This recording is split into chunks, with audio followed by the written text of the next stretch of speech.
The first time I realized my parents saw me as their personal ATM was when I was sitting in my car, staring at an eviction notice on my windshield, while my mother's voice echoed through my phone speaker. "We need another $2,000 for Dad's medical bills. You can't let your father suffer, can you?" I was 28 years old with $46.72 in my checking account, about to be homeless, and somehow I was still the selfish one for hesitating. But let me rewind. My name is Rachel, and for nearly a decade, I was the invisible support beam holding up my family's entire financial house of cards. And when that house finally collapsed around me, I discovered just how disposable I truly was to the people who were supposed to love me unconditionally. Growing up in suburban Connecticut, my childhood seemed normal enough from the outside: middle-class family, decent schools, family vacations to the Jersey Shore every summer. My father worked in insurance, my mother was a part-time real estate agent, and I was the responsible eldest daughter who never caused trouble. My younger brother, Jake, was the golden child, the star athlete who could do no wrong in my parents' eyes. Despite his constant need for loans and bailouts, the financial dependency began small when I was in college. "Rachel, honey, could you cover Jake's phone bill this month? We're a little tight." Or, "Your father had some unexpected dental work. Could you skip that spring break trip and send us the money instead?" I was working 2 part-time jobs while maintaining my scholarship, but family comes first, right? That's what they always told me. After graduation, I landed a decent job in digital marketing in Boston. Not spectacular money, but enough for a modest apartment with 2 roommates and to start building a life. That's when the requests intensified, and my father had developed some health issues, nothing life-threatening, but enough to create a steady stream of copays and deductibles their insurance didn't cover. My mother had decided to take a break from real estate because it was too stressful. Jake had dropped out of community college and was finding himself, a journey that apparently required new gaming systems and frequent bar tabs. "We raised you, Rachel. We gave you everything. This is what family does, we support each other," my mother would say, her voice dripping with practiced guilt, and I believed her. I sent money, first a few $100s monthly, then nearly half my paycheck. I missed 401k contributions. I deferred my student loans. I ate ramen while my brother posted Instagram stories from restaurants I couldn't afford. By 30, I had advanced to a senior marketing position with better pay, but I was still living paycheck to paycheck. My credit cards were maxed out from covering my parents' roof repair, Jake's car accident while driving uninsured, my mother's impulse decision to remodel their kitchen, and my father's increasingly expensive medical necessities, which often mysteriously included new golf clubs and fishing equipment. Kept meticulous spreadsheets of everything I'd sent them, over $87,000 in 7 years. The spreadsheets were my secret rebellion, my quiet acknowledgement that something wasn't right, even as I continued sending money. Every transfer was labeled loan, though we all knew repayment was never discussed. Meanwhile, I drove a 15-year-old Honda that leaked oil. I canceled therapy appointments because I couldn't afford the copay. I'd never taken a real vacation. My dating life was non-existent. Who would want to sign up for this financial train wreck? The few times I tried explaining my situation to friends, they looked at me with that mixture of confusion and pity that made me change the subject. "You're so selfish lately," my mother remarked after I hesitated on funding their anniversary cruise. "We're not getting any younger, Rachel.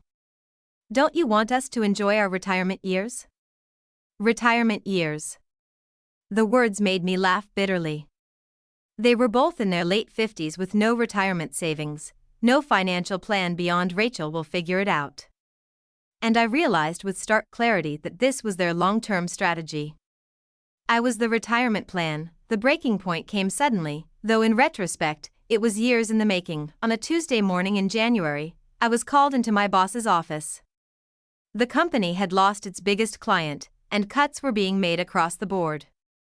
My position was being eliminated, effective immediately. 2 weeks severance. Health insurance through the end of the month.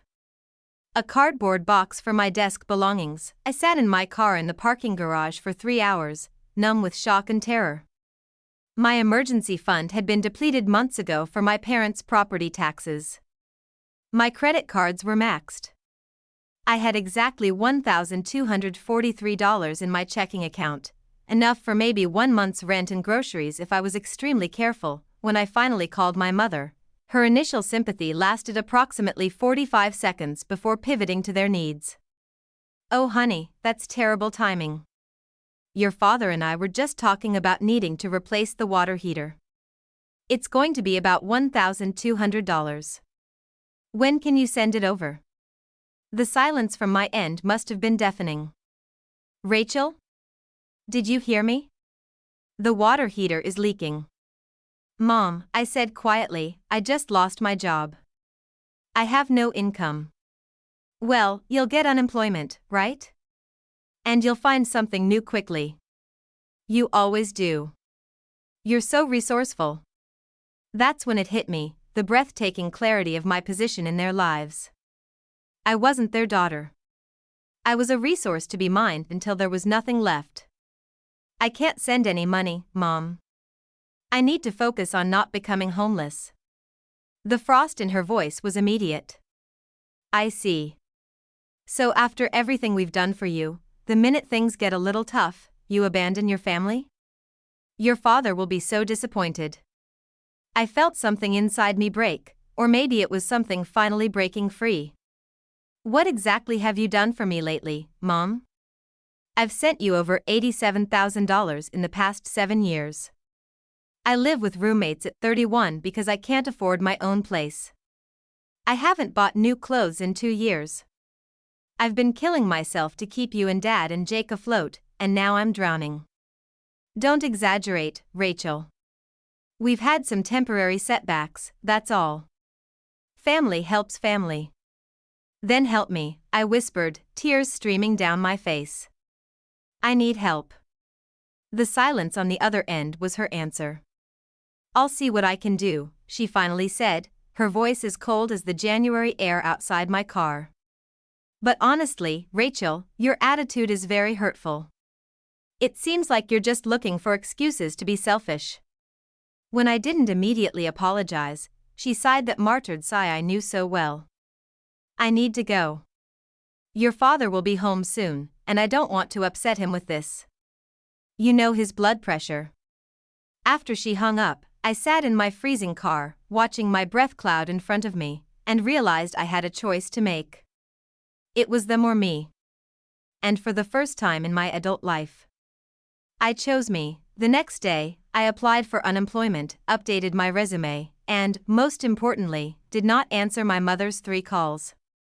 When she texted "emergency call me," I broke my pattern of immediate response and waited 6 hours before replying "can't talk now, job hunting." 2 days later, my father called. His voice was stern, authoritative, the voice he used when I was a teenager who had missed curfew. "Your mother is very upset, Rachel. I don't know what's gotten into you, but we raised you better than this. We have a plumber coming tomorrow, and we need that money. Dad, I lost my job. I'm about to lose my apartment. I can't send money I don't have. Figure it out, Rachel. That's what adults do. We figure it out.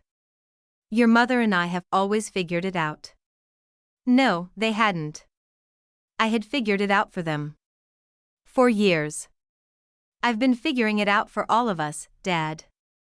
I can't do it anymore. So that's it? When we need you most, you're just going to abandon your family? After everything we've sacrificed for you? The familiar guilt tried to wrap around my throat, but I was too exhausted to let it take hold. "What exactly have you sacrificed for me in the last decade, Dad?" His answer was telling, angry spluttering, then an accusation about my disrespect and ingratitude. Not a single concrete example of sacrifice or support. A week later, with still no job prospects and my rent due, I swallowed my pride and called my parents again. Maybe if I explained my situation more clearly, laid out exactly how dire things were, they would understand. Maybe they would even offer to help, just until I got back on my feet. "Mom, I'm really struggling. I might have to move out of my apartment." I can't make rent this month. Oh, honey, she said, and for a moment, I heard genuine concern in her voice. My heart lifted slightly. That's terrible timing. Jake just called, and his car broke down. We're sending him $800 for repairs. I wish we could help you too, but you know we're on a fixed income. And there it was. Jake, the eternal priority. My plunge toward homelessness was a minor inconvenience compared to my brother's car troubles. You're sending Jake $800? Where are you getting that money, Mom? I thought you needed a new water heater. Well, your father decided we can manage with cold showers for another month. Jake needs his car for work. The job he'd held for all of 3 weeks, after 8 months of unemployment. The same Jake who had, according to his Instagram, been at a Cancun resort just 2 weeks earlier. I see, I said quietly. Don't be like that, Rachel. Jake is still finding his way. You've always been the stable one, the responsible one. You'll figure this out. The stable one. The responsible one. The reliable ATM. What if I can't figure it out this time, Mom? What if I need my family to help me for once? She sighed. Rachel, honey, I love you, but you've always been a bit dramatic. Your father and I have our own problems. We can't solve yours too. After I hung up, I sat on my bed, surrounded by half-packed boxes optimistically labeled for a move I couldn't afford, and made a list of everyone I could potentially ask for help. Friends from college? Most had drifted away as I'd declined invitations year after year because I couldn't afford them. Coworkers? Too embarrassing to admit my financial disaster. Extended family? All firmly in my parents' corner, believing their carefully crafted narrative of their endless generosity toward their successful daughter who was doing so well. It was just me. It had always been just me. That night, as I scrolled through job listings on my phone, I received a text from Jake. Hey sis, heard you're having money problems. That sucks. Any chance you could spot me $200 until Friday? Promise I'll pay it back this time. I didn't respond. For the first time in my life, I didn't immediately jump to solve someone else's problem. The eviction notice came 3 weeks later, taped to my apartment door with impersonal efficiency. 5 days to pay or vacate. I took a picture and sent it to my parents without comment. My mother called immediately. Rachel, what do you expect us to do about this? We've told you we can't help. I don't expect anything anymore, Mom. I just wanted you to know what's happening in my life. Well, I don't appreciate the guilt trip. Your father's blood pressure is through the roof with worry about you. I'm being evicted, and you're worried about Dad's blood pressure? He's your father, Rachel. Family comes first. The hypocrisy was so staggering I actually laughed. Goodbye, Mom. I sold everything I could, my television, my barely used exercise equipment, clothes, books, even my grandmother's pearl necklace that my mother had given me when I graduated college. Family heirlooms are meant to stay in the family, she'd said then. Well, desperate times, the pearls gave me enough to rent a tiny room in a shared house in a less desirable neighborhood. I took a job waiting tables at night and working as a virtual assistant during the day. The schedule was brutal, but the money was immediate.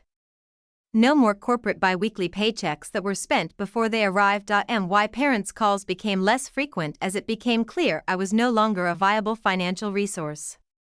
Jake stopped contacting me entirely once he realized his texts were met with silence. The family group chat that had once buzzed daily with requests thinly disguised as updates fell silent. 3 months into my new life, exhausted but with a small but growing savings account, I received a voicemail from my mother that would change everything. Rachel, it's your mother. I don't know what kind of phase you're going through, but it needs to stop. Your absence at your brother's birthday dinner was noted by everyone. Your Aunt Cynthia asked about you, and I had to make excuses. Do you have any idea how embarrassing that was? Call me back immediately. No mention of my situation. No concern for my well-being. Just embarrassment that I wasn't performing my required role in the family theater. Instead of calling back, I did something I'd never done before. I wrote an email to my entire extended family, aunts, uncles, cousins, even my grandmother. I detailed the financial support I'd provided over the years. I attached spreadsheets showing dates, amounts, and purposes. I explained my current situation and my parents' response when I'd needed help. I didn't write it in anger or for revenge. I wrote it because I was tired of the lies, tired of being the villain in my own life story. I wanted the truth to exist somewhere outside my own head. The responses were immediate and overwhelming. Some family members were shocked and horrified. Others accused me of exaggerating or being ungrateful. My Aunt Cynthia, my mother's sister and the family matriarch, called me directly. "Rachel, I had no idea," she said, her voice thick with emotion. "None of us knew. Your mother always said you were doing so well, that you were so generous in helping them occasionally when they had emergencies. I never imagined." "It's okay, Aunt Cynthia. You couldn't have known. They're very good at the story they tell. It's not okay. Not at all." She paused. "Your grandfather left a small trust for all the grandchildren. It's not much, but it's something. You should have received your portion when you turned 30. I felt a chill run down my spine. I never received anything. The silence on the other end was telling. They told everyone you'd gotten it and invested it. That's why you were doing so well. Of course they had. The missing trust fund explained so much, why my parents had seemed so confident I would always have money to give them, why they'd been so baffled and angry when I couldn't after losing my job. With Aunt Cynthia's help, I learned that my parents had somehow convinced the trustee, a family friend, to redirect my portion to them as my representatives. The amount wasn't life-changing, about $22,000. But it would have been enough to prevent my eviction and give me breathing room after losing my job. The legal battle that followed was brief but brutal. My parents hired a lawyer with money I could only assume came from my trust fund. They claimed I had verbally agreed to let them use the money to cover medical expenses. They painted me as a neglectful daughter abandoning her sick father. They even had Jake testify that I'd promised to support the family financially as repayment for them putting me through college, a complete fabrication, considering my scholarship and student loans that I was still repaying. In the end, the lack of my signature on any document authorizing the transfer was their undoing. I received what remained of my trust fund, about $14,000. And a court order preventing them from accessing any future inheritance or financial accounts in my name. The money was helpful, but the real value was in finally being free. Free from the guilt, the manipulation, the constant drain. Free to build my own life. That freedom led me to make another unusual choice. Instead of returning to corporate marketing, I started a blog about financial independence and family dynamics. I shared my story, not naming names but detailing the patterns of financial abuse that had defined my life. I created resources for others in similar situations, budget templates, scripts for setting boundaries, support group connections. At first, it was just a way to process my experience. Then it became a small side hustle alongside my other jobs. And then, unexpectedly, it exploded. My post "How to Tell If Your Family's ATM" went viral, shared thousands of times across social media. I started receiving hundreds of emails daily from people in similar situations. I created an online course called "Breaking Free from Financial Abuse," expecting maybe a dozen people to sign up. Over 500 did in the first week. Within a year, my blog had become a full-time business. I was featured in national financial magazines, invited onto popular podcasts, and even approached about writing a book. The girl who had once been too ashamed to tell friends about her financial situation was now helping thousands of people recognize and escape their own cycles of family financial abuse. As my public profile grew, so did my savings account. I moved into my own apartment, modest but all mine. I built an emergency fund, then retirement savings. I started traveling, small trips at first, then more adventurous ones. I dated without worrying that a potential partner would run screaming from my financial baggage. I didn't hide my success, but I didn't flaunt it either. I lived within my means and invested wisely. The constant fear that had been my companion for so long gradually faded, replaced by a quiet confidence that I could take care of myself, no matter what. It was almost exactly 2 years after my eviction notice when I received the email. Rachel, it's Mom.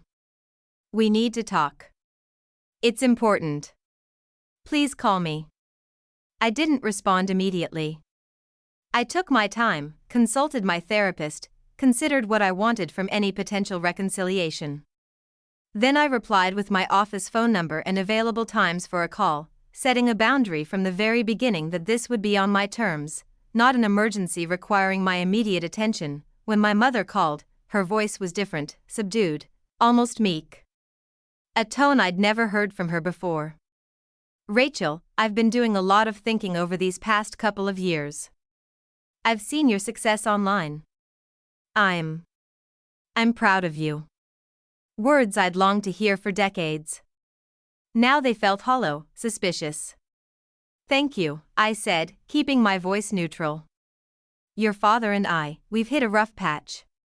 The house, we're behind on the mortgage. Jake moved back in 6 months ago, but he's not contributing anything. We're at risk of foreclosure. There it was. Not reconnection, not reconciliation. Just another withdrawal request. I'm sorry to hear that, I said, genuinely meaning it.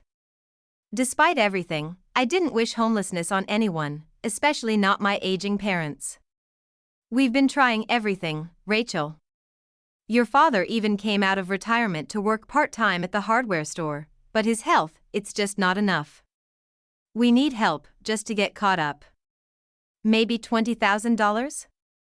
I know it's a lot, but with your success now, 2 years ago, I would have immediately started calculating how to make it work, which expenses I could cut, which credit cards still had available credit. Now, I felt nothing but a profound sadness. Mom, I can't do that. But your website, your courses. I know you're making good money now. That's not relevant. I'm not in a position to give you $20,000. We're going to lose the house, Rachel. The house you grew up in. Don't you care at all? I closed my eyes, feeling the old guilt trying to creep back in. I took a deep breath and remembered my therapist's words. Your parents are adults who made their own financial choices. Their emergency is not your emergency. I do care, Mom. That's why I'm going to email you some resources that might help: housing assistance programs, mortgage modification options, credit counseling services. The same resources I'd provide to anyone in your situation who reached out to my website. Resources? Her voice rose in disbelief. We don't need resources, Rachel. We need money. I can't give you money, Mom. Not anymore. After everything we've done for you? This is how you repay us? By abandoning us when we need you most? The familiar script, the same emotional manipulation that had worked for so many years. But the difference was, I could see it clearly now. Mom, when I lost my job and faced eviction, you told me I was being selfish for asking for help. You said I was just making excuses. You chose to send money to Jake for his car instead of helping me keep my apartment. You said, and I quote, "We can't solve your problems too." That was different, she spluttered. We were in a different situation then. No, Mom. You were in a better situation then than you are now. You still had the house free and clear. Dad was still getting his pension. Jake wasn't living with you. You chose not to help me when you could have. Now, I'm choosing not to help you. The line went silent for so long I thought she might have hung up. So that's it, she finally said, her voice cold. This is your revenge? Letting us become homeless? It's not revenge, Mom. It's consequences. I'm not responsible for the financial decisions you and Dad have made throughout your lives. I subsidized those decisions for years at great personal cost. I won't do it anymore. Your father was right about you, she hissed. Always so high and mighty, looking down on us. You think your little website makes you better than us? You'd be nothing without what we gave you. What exactly did you give me, Mom? Because from where I'm sitting, you took and took until there was almost nothing left of me. She hung up without another word. I sent the promised email with resources, knowing they would probably delete it without reading. I also contacted Aunt Cynthia to let her know about the situation, not asking her to intervene but making sure someone in the family was aware. A week later, Jake called. He'd never been as skilled at manipulation as our parents, relying instead on a kind of blunt entitlement. Wow, Ratch, real nice letting Mom and Dad twist in the wind like this. They're freaking out about the house. Hello to you too, Jake. It's been, 2 years since we spoke? Yeah, whatever. Look, I know you're loaded now with your online stuff. Just help them out so they'll stop stressing me about getting a better job. I couldn't help but laugh. Are you seriously calling me, after all this time, to ask me to give them money so they'll stop pressuring you to contribute? Don't be a bitch about it. We're family. Family helps family. Interesting you should say that. Where was this family loyalty when I was being evicted? That was different. You're good with money. You always figure things out. The echo of my father's words was so perfect it was almost poetic. I'm hanging up now, Jake. Don't call again unless you're ready to have a real conversation about our relationship. Fine. Be that way. But when they lose the house, that's on you. After I hung up, I felt none of the anxiety that would have consumed me in the past. Instead, there was only a calm certainty that I was finally making healthy choices for myself. 3 months later, my parents did indeed lose the house to foreclosure. They moved into a small apartment in a neighboring town, downsizing dramatically. My father actually did work part-time at the hardware store. Jake, according to Aunt Cynthia, had moved in with a girlfriend. Life had changed for all of them, but they were surviving. Without my money. Without me. On the 1-year anniversary of my blog, I posted a special article titled "The Cost of Being the Family Bank." I shared my full story, still without names but with all the emotional truth I could muster. I talked about the foreclosure, about my mixed feelings of sadness and relief, about the ongoing work of untangling my self-worth from my usefulness to others. The post went viral in a way none of my others had. It was picked up by major news outlets, shared by financial influencers, discussed on daytime talk shows. Suddenly, I was not just a successful blogger but a recognized advocate for financial boundaries within families. As my profile rose, I received an email from an address I didn't recognize. I saw you on the morning show yesterday. You look well. Your father and I are managing in our new place. It's small but adequate. I suppose I should thank you for forcing us to finally live within our means. Jake is engaged now. The wedding is in June. I assume you won't attend, but I thought you should know. Mom, no apology. No acknowledgement of the harm done. Just a backhanded thank you and an update that positioned them as victims who had admirably adjusted to difficult circumstances. Drafted dozens of responses over the next few days, ranging from scathing to conciliatory. In the end, I sent only this: I'm glad to hear you're managing. I wish you, Dad, and Jake well. I won't be attending the wedding, but please extend my congratulations. I hope his fiancée understands what she's signing up for. Rachel Petty? Perhaps. But honest. 2 years after losing my job, I bought my first home, a small but charming house with a garden and a home office for my growing business. As I signed the mortgage papers, I felt a deep sense of accomplishment untainted by guilt or obligation. I had built this life for myself, despite the people who should have supported me trying to tear it down. My relationship with my extended family had evolved in surprising ways. Aunt Cynthia had become a true ally and friend. Several cousins had reached out after my viral post, sharing their own stories of my parents' manipulative behavior over the years. Some family members had chosen sides, cementing their loyalty to my parents and cutting me off entirely. I had made peace with that loss. 3 years to the day after I received my eviction notice, I opened my front door to find my father standing on my porch. He looked older, smaller somehow, but his expression was the same stern authority I remembered. "May I come in?" he asked, as if visiting a stranger's home. I hesitated, then nodded, leading him to my living room.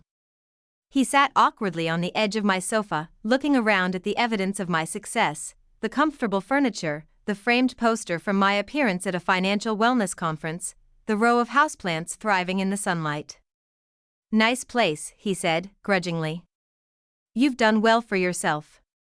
"Thank you," I said, waiting for the real purpose of his visit. He cleared his throat. "Your mother doesn't know I'm here. She'd be furious if she found out." "Why are you here, Dad?" He pulled a small envelope from his pocket and placed it on the coffee table between us. "I saved this. From your room. When we had to clear out the house." I opened the envelope cautiously. Inside was a faded photograph of me at about 8 years old, proudly holding up a math test with a big red A+ at the top. I remembered that day, how excited I'd been to show my parents, how my father had ruffled my hair and said, "That's my girl. Always the smart one." "I was proud of you then," he said quietly. "And if I'm being honest, I'm proud of you now too. Not of how you've treated us, but of what you've built." I waited for the but, for the request that would surely follow this uncharacteristic admission. It never came. "I've been listening to your podcasts," he continued, looking at his hands. "The things you say about financial independence, about boundaries, they make sense. I didn't want them to, but they do. Dad, let me finish. I'm not here to ask for money. I'm not here to make excuses either. I'm here because..." He took a deep breath. "Because I miss my daughter. And I think I finally understand why she went away." It wasn't an apology. Not really. But from my father, it was seismic, an acknowledgement that something had been wrong, that I hadn't simply abandoned them out of selfishness. "I can't promise your mother will ever see it this way," he said. She's stuck in her version of things. But I'm trying to see it differently." I didn't rush to forgive him. I didn't promise immediate reconciliation. But I did make us both coffee, and we talked, really talked, for the first time in my adult life. About his health, genuinely better since he'd started walking to work, about my business, which he admitted to following closely online, about Jake's upcoming marriage, already showing signs of financial strain. When he left 2 hours later, we had agreed to meet for lunch once a month, just the two of us, no money talk allowed. It was a small step, but a real one, and why Mother remained distant, occasionally sending terse updates through my father but never reaching out directly. Jake and I exchanged brief, awkward texts on birthdays and holidays. It wasn't the happy family reunion that movies promised, but it was something honest, a relationship based on who we actually were, not on what I could provide. Today, 5 years after that eviction notice, my life is unrecognizable. My business has evolved into a full-fledged financial education platform with a team of 12 employees. I've written 2 books, spoken at conferences around the country, and established a scholarship fund for young adults breaking free from financially abusive family situations. Still meet my father for lunch monthly. We stick to safe topics: the weather, his gardening hobby, my recent travels. Sometimes he brings an article he's read about financial planning, dog-eared and highlighted, and we discuss it like 2 adults with mutual respect. We never talk about my mother's continued resentment or Jake's second marriage after his first imploded over money issues. We certainly never discuss the $87,000 that I will never see again, but that money bought me something priceless: the knowledge that I am strong enough to stand alone, wise enough to know when to walk away, and valuable beyond what I can provide to others, and that's a balance sheet I can live with. For anyone listening who recognizes themselves in my story, whether you're the family ATM or someone who's been taking advantage, know that change is possible. Painful, yes. Messy, absolutely. But possible financial freedom isn't just about money in the bank. It's about freedom from the emotional manipulation that keeps you giving when your cup is empty. My story resonated with you. I'd love to hear your thoughts or experiences in the comments. And if you're currently struggling with similar family dynamics, remember, you are not alone, and you are not responsible for solving problems you didn't create. Thank you for listening. This is Rachel, signing off, financially independent, emotionally stronger, and never anyone's ATM again. If you enjoyed this story and want to hear more like it, please subscribe to our channel and hit the notification bell. And if you've had similar experiences, share them in the comments below. Your story might help someone else feel less alone. Remember, breaking free from financial abuse isn't selfish, it's survival.